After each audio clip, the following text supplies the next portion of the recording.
From the very moment they were born in 1947, India and Pakistan have been locked in this intense rivalry, one that's really defined by deep suspicion and, of course, conflict.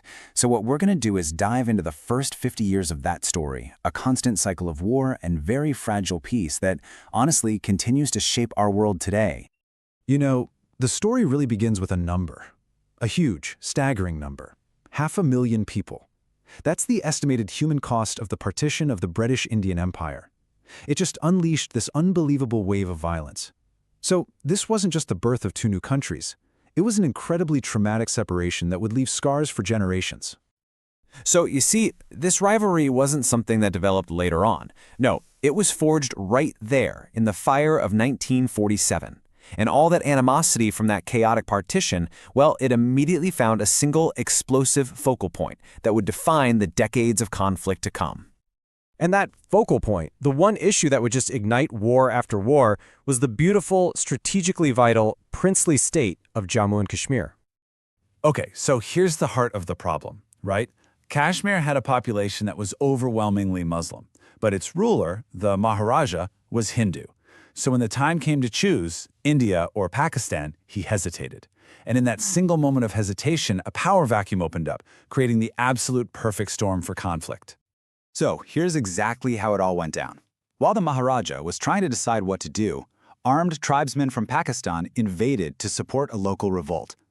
In a moment of sheer desperation, the Maharaja turned to India for military help. But there was a price. He had to agree to join India.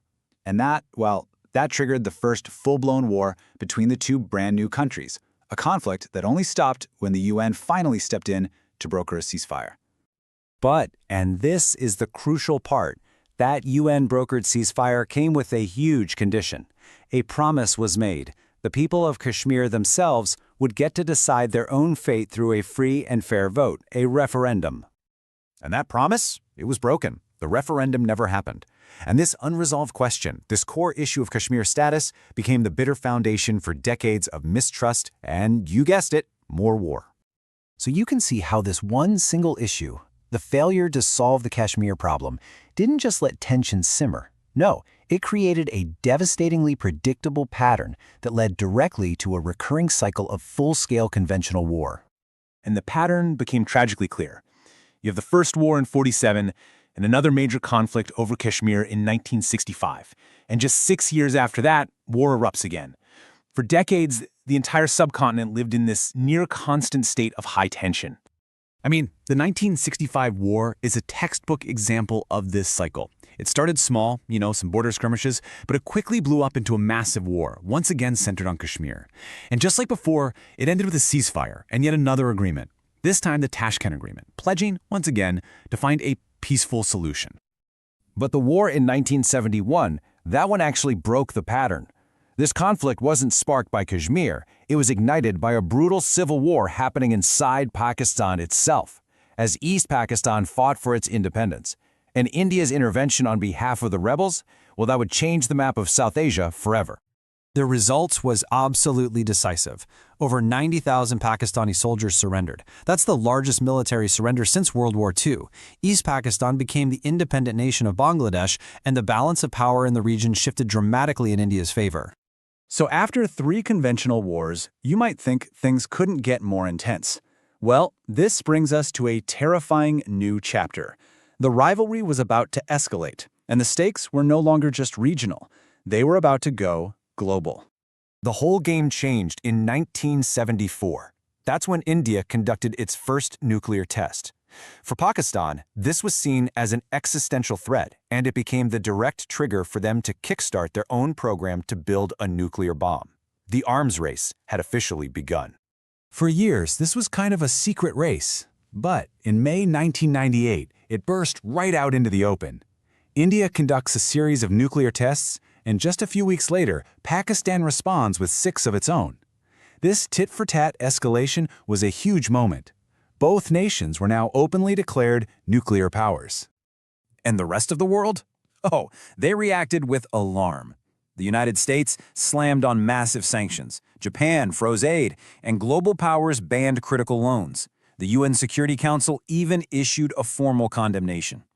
The subcontinent's private rivalry was now, without a doubt, a front-and-center global crisis. As the 20th century was drawing to a close, this whole cycle of conflict was about to play out in its most dramatic form yet. It swung violently from a moment of incredible, historic hope to the absolute brink of all-out war. So get this, in February 1999, something really remarkable happened.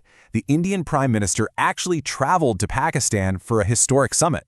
They signed something called the Lahore Accord, and for a brief, shining moment, it really felt like a breakthrough was finally possible. There was real optimism in the air. But that hope, that optimism, it would prove to be a complete false dawn, because just 3 short months after that historic handshake, War broke out again. This time, it was high up in the remote, icy mountains of the Kargil sector in Kashmir. The spirit of Lahore was completely and totally shattered. What had happened was that Pakistani-backed forces had crossed the line of control deep into Indian-administered territory. India responded with a major military operation, including airstrikes. After weeks of incredibly intense high-altitude fighting and a lot of international pressure, the infiltrators finally withdrew. And so, as those first 50 years came to an end, the whole narrative just came full circle. A promise of peace, a handshake, an accord, followed almost immediately by the cold, hard reality of war. The cycle that started way back in 1947 was still very much unbroken. And all of this history, it leaves us with a really chilling question, doesn't it?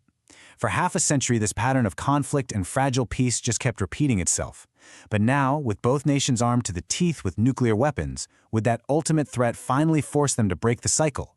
Or would it just make the next turn of the wheel unimaginably more dangerous?